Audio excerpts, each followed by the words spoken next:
Hi, I'm Chris from CodeReviewVideos.com, and in this video we're continuing on with our test-driven approach to uploading a wallpaper.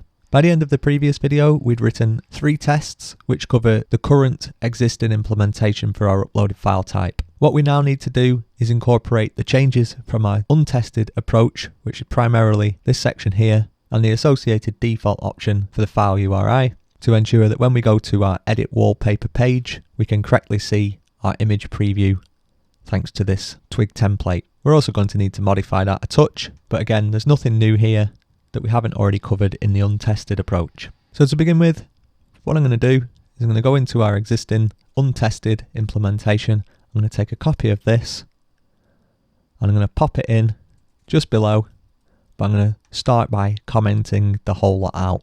This is just going to give us a base of reference to work from. And where I'm going to begin is inside our existing it can build a view test. So we know, because we have a passing test, that if we have a view var full name of QWERTY and then we call build view, then our full name should be QWERTY open brackets file close brackets. Now our next task is going to be to call get parent on our form instance, and then we can also see that once we have the parent we need to call get data. So this is actually 2 challenges in one. Firstly, we need to figure out how we call getParent and what that should return. And secondly, on that returned object, what do we do when we call getData? Well, we know we're working with a form instance.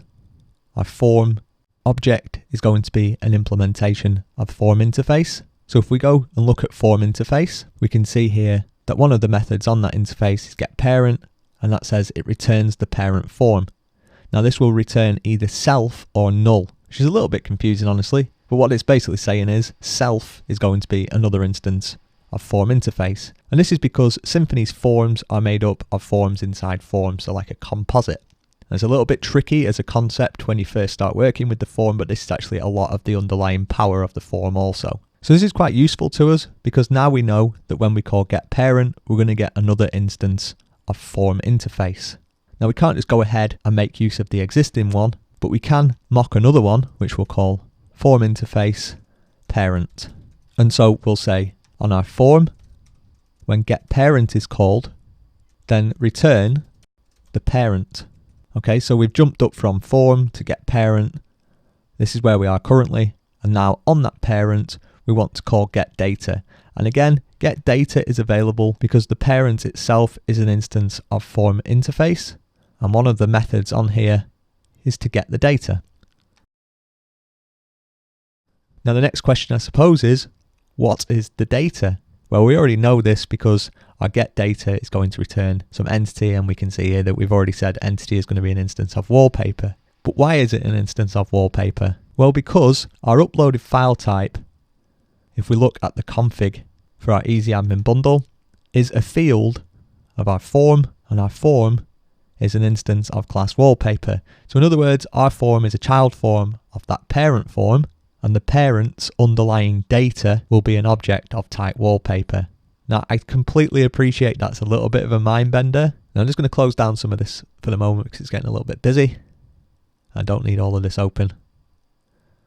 Now if we continue looking at this, there are some other interesting possibilities. So what happens if the underlying data returned by getParent, getData is not an instance of wallpaper? What if it's a category for some inexplicable reason? Well, we should probably cover that with a test. So we already can see that we're trying to guard against setting the file URI here if the entity is not set.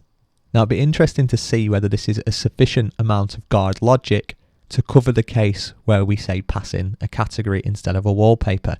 Let's add in a pending test, which is simply a test without any body, to cover this eventuality. Now I appreciate that's spanning off the screen just a little bit, so I'm going to expand that slightly.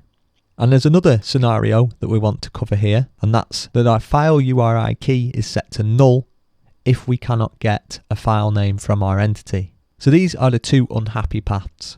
Let's add in a test for this also. And it might be worthwhile here to say it can build a view var, and this is the happy path test.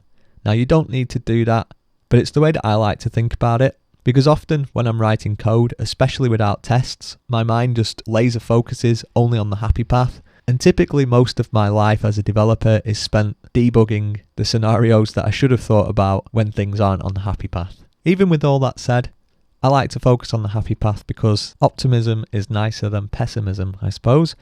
So we'll say parent get data should return an instance of wallpaper. So we'll mock our wallpaper as well. We will need to provide a mocked instance of wallpaper.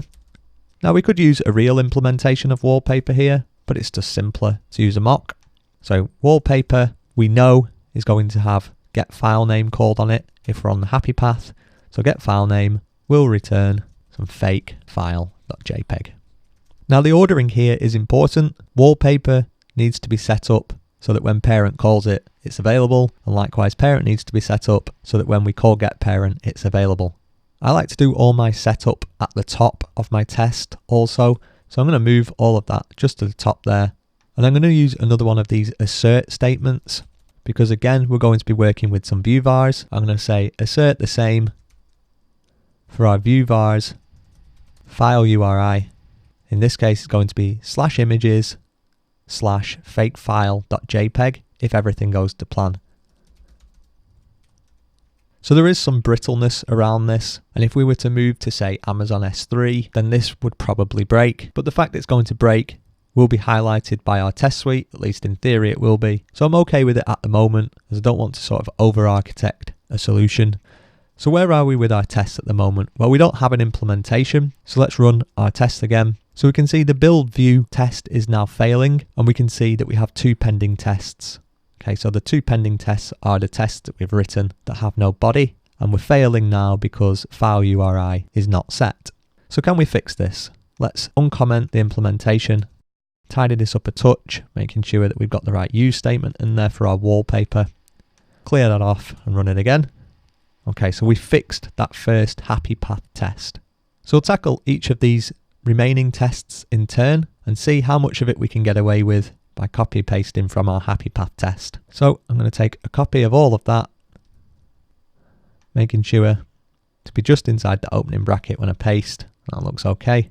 And what we'll do is we'll change from, instead of having a wallpaper, we'll have a category. And we don't ever expect to actually get to this stage, so I'm going to get rid of that bit. And I'm going to say a call to get data will return our category.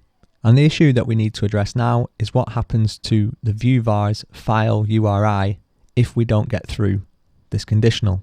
So we are currently getting through this conditional because we're not checking if this is an instance of wallpaper. And that's fine. And we can now test this again. And we can see that file URI is now an undefined index, whereas before get file name wasn't found. So we're getting a little bit further. And maybe we could say assert false on a check of is set view vars file URI. And is this now a pass? It is a pass, even though that looks a bit untidy. You can see that we're down to 1 pending example. But in doing this, we've created a little bit of a problem for ourselves, as uploaded file type now sounds generic, but is in fact quite heavily tied to uploading an image for a wallpaper. We'd already done this as a result of using this for and get parent get data, and now we've gone even heavier in terms of our concreteness by tying our checks to whether we are actually an instance of a wallpaper. Even if we were to refactor this to an interface, we would still have a problem here around the build view where we're going off to the parent to get the data. So this poses the question, do we rename our uploaded file type to uploaded wallpaper file type or similar? Or do we try and refactor this to become more generic? My argument would be to rename this to the uploaded wallpaper file type or similar, rather than trying to make this overly abstract uploaded file type. But of course, that's entirely your decision, and I'm going to leave that one open to discussion anyway. So it can build a view happy path. Let's take another copy of all of this and drop this in just here, making sure to open up that bracket. Okay, so now when wallpaper get file name is called, what we're going to do is return null, which should meet this conditional here, which should in theory set our view var of file URI to null, which means we can set that to null. Let's tidy this up a touch. And do we have a passing test there? We do. So the one other thing that I'm going to do is add in the default option of file URI being null. And I will need to update this test. I will run the tests first to make sure they're failing, which is fine. And then I'll just drop that in as well. File URI should be null. And that looks good. Now all that remains is to update our template here.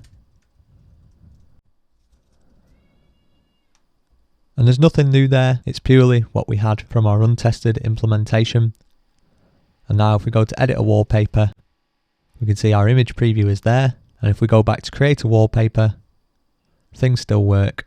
So at this stage we have a tested update implementation along with image preview. The only thing that we don't have now is a tested delete. I'm going to get onto that in the very next video.